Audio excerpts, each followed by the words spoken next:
So now platform group अब देखिए 15 रुपए 20 पैसे पर आ चुका है ये स्टॉक। और आज ये सर्किट जो है वो अपर सर्किट से थोड़ा सर्किट जो है वो ओपन भी हुआ था और यहाँ पर एक प्रेशर दिख भी रहा था। और आज हुआ है सबसे ज्यादा वॉल्यूम 9.94 करोड़। ऑलमोस्ट अगर आप बीएसई और एनएसई को ऐड करेंगे तो ऑलमोस्ट 10 करोड़ का वॉल्यूम निकल रहा है। और इससे स्टॉक के अंदर सबसे हाईएस्ट जो वॉल्यूम है अपने करियर का वो है 12 करोड़ से 13 करोड़ के आसपास का। तो अभी जो सर्किट ओपन हुआ है उससे थोड़ा सा यहाँ पर जो है लोग कंफ्यूज हो गए हैं और पैनिक सा थोड़ा सा लगने लगा है, क्योंकि सर्किट ओपन हुआ अचानक से हम जो है स्ट्रांगनेस में आ चुके हैं और वापस एक सर्किट यहाँ पर कई बार खुल चुका है। जब लगातार 1-2 दिन सर्किट लगे अपर, तो यहाँ पर जो है सर्किट ओपन हुआ तो वो थोड़ा सा उसको देखकर, उस टाइम को देखकर यहाँ पर भी थोड़ा सा पैनिक है। लेकिन मैं आपको बता दूं एक्चुअल में हुआ क्या है ये आप समझिए। लेकिन यहाँ पर जो है आज वॉल्यूम देखिए 10 करोड़ का तो ऑलमोस्ट वॉल्यूम है ही आपका एनएसई पर। ऑलमोस्ट 11 करोड़ के आसपास का वॉल्यूम है। ये बहुत बड़ा वॉल्यूम है। ये कहीं ना कहीं आपका जो यहाँ पर बाय करने के लिए लगे थे वो भी आए, कुछ लोगों ने सेल भी किया होगा मार्केट को लेकर, हो सकता है, क्योंकि बहुत बड़ा प्रॉफिट तो यहाँ पर बना नहीं है। बहुत बड़ा कहाँ प्रॉफिट बना है आपका 12 साढ़े 12 के लेवल 12.75 के आसपास के लेवल से घूमा 15 रुपए 20 पैसे आया। तो इतने में कहाँ ही किसका कितना प्रॉफिट बना होगा रिटेल इन्वेस्टर का, तो वो बहुत मुश्किल है। लेकिन कहीं ना कहीं खरीदारी देखी है और बेचने वाले बेचे होंगे, जिनका यहाँ पर जो है जो सोच रहे होंगे यहाँ पर कि एग्जिट करेंगे, लेकिन जब तक सर्किट लग रहा है तब तक देख लेते हैं। तो वो एक साइकोलॉजिकल रहती है, जैसे सर्किट ओपन हुआ बेच के निकलो, तो वो यहाँ पर रहता है। वही यहाँ पर कहीं ना कहीं ट्रिगर किया है। और यहाँ पर काफ़ी लोग जो हैं, जो पुराने लोग हैं होल्ड कर रहे होंगे या नए इन्वेस्टर हैं जो अभी लेकर रखे होंगे, वो मार्केट को देखते हुए वो निकले। तो ऐसे में वॉल्यूम यहाँ पर हुआ बड़ा। लेकिन अब यहाँ पर देखिए एम ऑर्डर ऑलमोस्ट लग रहा है 16,72,000 का, और ये अपने आप में बढ़िया बात है। और 60 ऑर्डर लेके हुए, तो कुल मिलाकर यहाँ पर जो है जो थोड़ा सा सोच रहे थे ना कि मैं सेल कर दूंगा, वो आज सेलिंग करके निकल गए। क्योंकि आज उनको थोड़ा सा पैनिक लगा जब अपर सर्किट जो है वो थोड़ा सा ओपन हुआ, तो वो डर यहाँ पर जो है उसने यहाँ पर ट्रिगर कर दिया। अब आप समझिए कि आज हुआ क्या है। देखिए आज यहाँ पर आपके सारे इंडिसेस जो है ना, आप आप हैं स्मॉल कैप के अंदर। मिड कैप टूट गया है। मिड कैप का आपका मार्केट कैप था 5,000 करोड़ का, राइट। 5,000 करोड़ का मार्केट कैप बचा नहीं। अब ये 3,000 करोड़ की मार्केट कैप वाली कंपनी, यानी कि आप स्मॉल कैप के अंदर आते हैं। स्मॉल कैप क्रैश कर गया 4.10% आज सुबह आपने देखा होगा। आज तो आप स्क्रीन अगर आप देख रहे हो कुछ स्मॉल कैप या मिड कैप के स्टॉक्स लगे होंगे तो आपको पता ही होगा कि कितनी भारी गिरावट है। ज्यादातर स्टॉक्स 10% गिर गए हैं। 10%, 8% 6% 7-8 इस तरीके से गिरे हैं। कुछ और भी ज्यादा गिरे होंगे, 20% का अगर होगा तो वो भी और भी ज्यादा गिरे होंगे। आज सरकारी कंपनियों में प्रॉफिट बुकिंग देखिए, ये सब बन रहा था बबल। आप देखिए मिड कैप 3% टूट गया। आप देखेंगे यहाँ पर जो है निफ्टी 50 नेक्स्ट 50 यहाँ पर 2.30%। यहाँ पर अगर आप देखें निफ्टी बचा हुआ है वो सिर्फ और सिर्फ लार्ज कैप की वजह से। आपका एलएनटी चला, आपका टीसीएस, आपका इन्फोसिस, ये सब ऊपर थे। दैट्स वाई यहाँ पर निफ्टी को जैसे तैसे यहाँ पर जो है बचाया गया। अदरवाइज निफ्टी की तो आज और भी ज्यादा बुरी हालत हो जाती। और ये जो इंपॉर्टेंट सपोर्ट है 730 वहीं तक जाते। आज सीधे आपको दिखती 200-250 पॉइंट की गिरावट निफ्टी के अंदर। बच गया जैसे तैसे मार्केट में।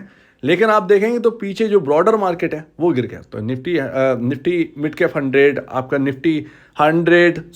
निफ्टी स्मॉल कैप 100 और निफ्टी मिड कैप 50, ये सब 3-3 4-4% की गिरावट है। तो आज 90% जो स्टॉक्स हैं इन सभी इंडस्ट्रीज से बिलोंग करते हैं जो, वो 90% 10% या 8% की गिरावट से जूझ रहे हैं, चाहे जितना भी अच्छा स्टॉक हो, चाहे जितना भी। इसी का जो प्रेशर है वो आपके बीसीजी के ऊपर आया, क्योंकि आप जानते हैं कि बीसीजी में जो बाय कर रहे हैं वो small cap lover, mid cap lover है। सिंपल सी बात है। और आज जब इतनी ब्रॉडर मार्केट में इतनी भारी गिरावट, जब आपके सामने सभी स्टॉक 10-10% 8-8% गिर रहे हो, इवन अच्छे स्टॉक्स मेरे सामने गिरे हैं। आज मेरे पलक झपकते ही स्टॉक गिरे। ये समझिए मेरे सामने की बात है। फेडरल बैंक 5% नीचे विदाउट एनी रीजन। कैल्टन 10% नीचे। ब्राइटकॉम ग्रुप का सर्किट मेरे सामने खुला तो ब्राइटकॉम ग्रुप फिर भी आज बचा हुआ था, इसने अपने आप को बचा लिया। तो ये है प्रेशर की असली बात। और इन सब में बन रहा था बबल। ये सब बबल वाले, मैं आपसे पहले कह चुका था, लार्ज कैप छोड़िए, मिड कैप आईटी बहुत महंगा है, उससे तो दूर ही रहना है। आप जितने भी स्टॉक देख लेंगे सब अपनी इंडस्ट्री पी के डबल पर वर्क कर रहे हैं अच्छे वाले। तो ये हालत है। कितना आप लेकर जाएंगे? क्या 70 के पी रेशियो कर दोगे? तो वो आप देखिए अर्निंग से मिसमैच है। तो वो मिड कैप आईटी बहुत महंगा है। केमिकल सेक्टर में मैंने आपसे कहा था, केमिकल सेक्टर में कहीं ना कहीं बबल बन रहा है, वो केमिकल सेक्टर। कैपिटल गुड में वो ऑलरेडी बहुत महंगा हो चुका है, तो हर जगह महंगापन था, वो सस्तापन होने था, वो सस्तापन आपको देखा। तो बबल था, वो बबल फटा, तो यहाँ पर दर्द तो होना ही था, तो वो यहाँ पर पोर्टफोलियो में दिख ही रहा है। और अगर आपके पोर्टफोलियो में बीसीजी शामिल है और बाकी स्टॉक्स आपके जीरो होंगे, लेकिन बीसीजी आपका जो है वो एक लौता स्टॉक दिख रहा होगा आपके पोर्टफोलियो में जो ग्रीन है। और देखिए सिंपल सी बात है, जो ऑलरेडी महंगा है ही नहीं उसे आप गिरा के करेंगे क्या? उसके अंदर तो गिरावट में अपॉर्चुनिटी ढूंढी जाती है। जब ऐसी गिरावटें आती हैं, भयंकर गिरावट आती हैं, तो उनमें अच्छे स्टॉक, जो सिलेक्टिव स्टॉक्स हैं, उन्हें तलाशना चाहिए, जिनके पी रेशियोज बराबर हैं, जिनका अच्छे से मतलब एक पहले से लिस्ट तैयार होनी चाहिए कि अगर कोई भारी गिरावट मिली मुझे तो मैं इन स्टॉक्स को देखूं। वैसे ही जो मैंने आपको दो लोग बताए, वो भी इसी गिरावट के चक्कर में कि भैया यहाँ पर कैसे भी करके जगह बनाई जाए, और यहाँ पर जगह बनाने की कोशिश करी जा रही है, तो वो यहाँ पर चल रहा है ब्रैडकॉम ग्रुप के अंदर। आप ऑलरेडी ही यहाँ पर जो है 2 के पी रेशियो वर्क कर रहे हो। मार्केट की कौन सी गिरावट? अगर मार्केट यहाँ पर जो है मिड कैप और स्मॉल कैप अगर गिरता भी है बहुत ज़्यादा, ठीक है, मान लेते हैं एक प्रेशर बनेगा, लेकिन आप कहाँ तक गिराएंगे इसे? जब उसके अंदर ऑलरेडी 90% की गिरावट हो चुकी है, उसको गिरावट करने का फायदा ही कहाँ? वो ऑलरेडी बहुत सस्ता है, महंगा तो है नहीं। जो गिरावट होनी है वो महंगे स्टॉक्स में हो, जो महंगे हो चुके हैं, जो अपने इंडस्ट्री भी से डबल या ट्रिपल पर वर्क कर रहे हैं। टेंशन वहां पर हो कि ऐसी जगह पर टेंशन लेने का कोई फायदा नहीं है। हालांकि मार्केट के में अगर प्रेशर आता है तो कहीं ना कहीं हाँ थोड़ा सा इम्पैक्ट हम चलो देख लेते हैं कि अगर प्रेशर आ रहा है जगह जगह, पूरे हर जगह बिकवाली है, तो थोड़ा सा लोग पीछे हटते हैं खरीदने के लिए। हो सकता है कि इंटरेस्ट यहाँ पर जो है घटे उस वजह से, हो सकता है कि ये थोड़ी सी गिरावट झेले, लेकिन वही बात है ना कि वो उनका प्रेशर जो है ना वो अच्छे स्टॉक्स पर भी पड़ता है। जब पूरे इंडिसेस में इतनी भारी गिरावट होगी तो वो अच्छे स्टॉक्स पर भी पड़ता है, लेकिन वो अच्छे स्टॉक्स उभरते हुए नजर आते हैं। तो अभी सिंपल है, देखिए यहाँ पर बस लोग यही देख रहे हैं और यहाँ पर यही इंपॉर्टेंट है। देखिए रिस्क हर जगह है, स्मॉल कैप मिड कैप में। कुछ लोग कहते हैं कि स्मॉल कैप में एंटर नहीं करना चाहिए या मिड कैप में एंटर नहीं करना चाहिए, ये काफ़ी वोलेटाइल या फिर यहाँ पर जो है उतार चढ़ाव बहुत ज़्यादा रहता है, 20% 30% पता नहीं चलता। एक बात बताइए, जो बिग इन्वेस्टर्स हैं जिन्होंने गूगल में निवेश किया है, ठीक है, मैं बात कर रहा हूँ आपके बफेट की, वॉरेन बफेट, उन्होंने कुछ सेंट्स में ही गूगल के शेयर्स को बाई किया था, करोड़ों में, ठीक है। अगर वो यही थिंकिंग रखते कि गूगल को पहले एक बड़ी कंपनी बनने दो और मैं बाई करूंगा, तो फिर यहां पर जो है ना तो उनके पास उतने शेयर होते, ना ही आज वो वॉरेन बफेट होते। ये बात है ना या नहीं है?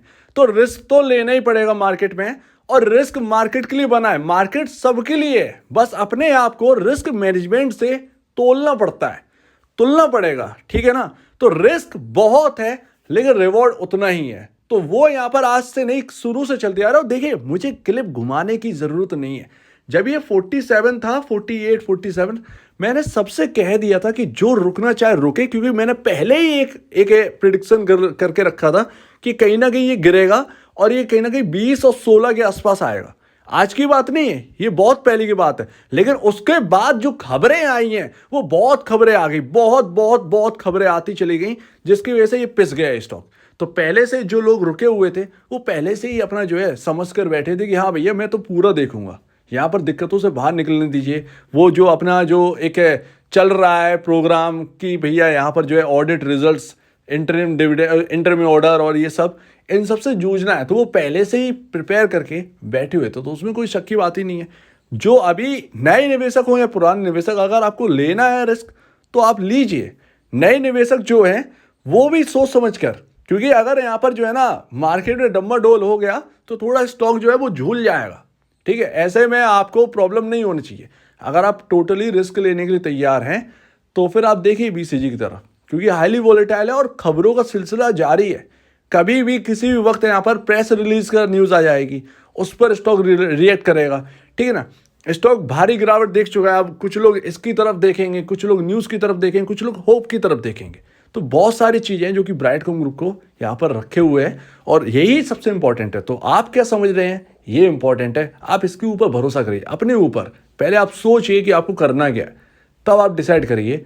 हाईली वोलेटाइल है, सीधी सी बात है। फिर आपको यहाँ पर जो है मार्केट को देखने की जरूरत नहीं है फिर। सो उम्मीद है हो बहुत बिल्डअप है, बस एक बार प्रेस रिलीज आ जाए और मैनेजमेंट क्या कह रहा है, सुरेश कुमार रेड्डी जो हटाए गए हैं वो क्या कह रहे हैं अपनी तरफ से, वो सफाई आ जाए तो एक बहुत बढ़िया रहेगा। और यहाँ पर पता चलेंगी चीज़ें कि कैसे क्या हुई, तो एक क्लैरिटी एक तरीके से आती हुई दिखेगी।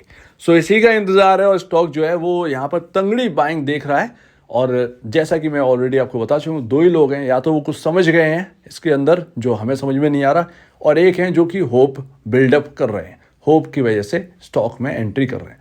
तो ये है ब्राइटकॉम ग्रुप के अंदर इस वक्त का जो चल रहा है। सो उम्मीद है आप इस बात को समझेंगे। आप क्या क्या कहना है इसके ऊपर कमेंट सेक्शन में कहिए, और अब देखने के लिए बहुत धन्यवाद दोस्तों।